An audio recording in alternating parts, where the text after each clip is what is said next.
This is my writing teacher, Kathy Wade, and she has written a book called Perfection, no less. And if anyone was going to write a book called Perfection and write it well, it would be Kathy. Oh, thank you. Kathy, is this a religious book? Well, you might think that because it has the picture of a nun on the front of it.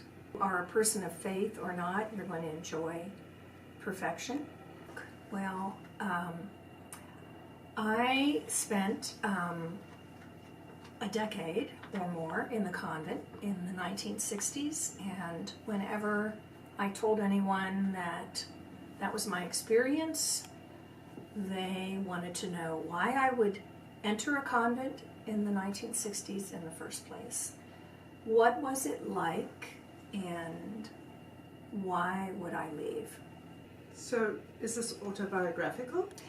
It began that way, but halfway through my writing, I gave my character a name. I gave her the name of Maggie, and all of a sudden I had her voice and not mine speaking to me, and I kept writing. And so Maggie took over. Maggie took over my writing, exactly. Change is a very big theme. This is a story of resistance, resistance to change in the church, change in civil rights, dealing with the racism and civil rights struggle that was going on during the 1960s. This book is a love story, though, isn't it? This book is a love story. She meets,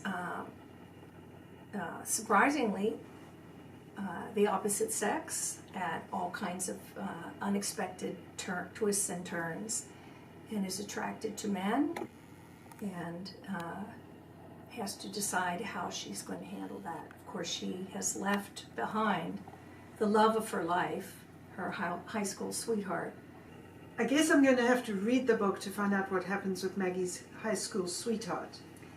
Well, I should hope you will read the book to find out what happens, because I'm not going to tell you in this interview. But believe me, he doesn't give up. Let's put it that way. Oh, so there's intrigue. There is intrigue, yeah.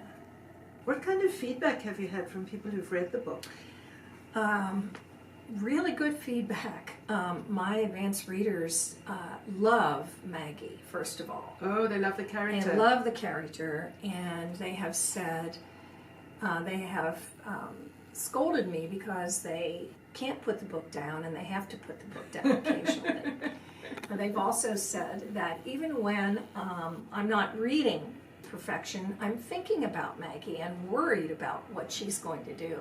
So the feedback has been really positive. This book, it's a love story, it has historical interest, and it has social interest. Is that correct? That is absolutely correct. What a feast. Wow.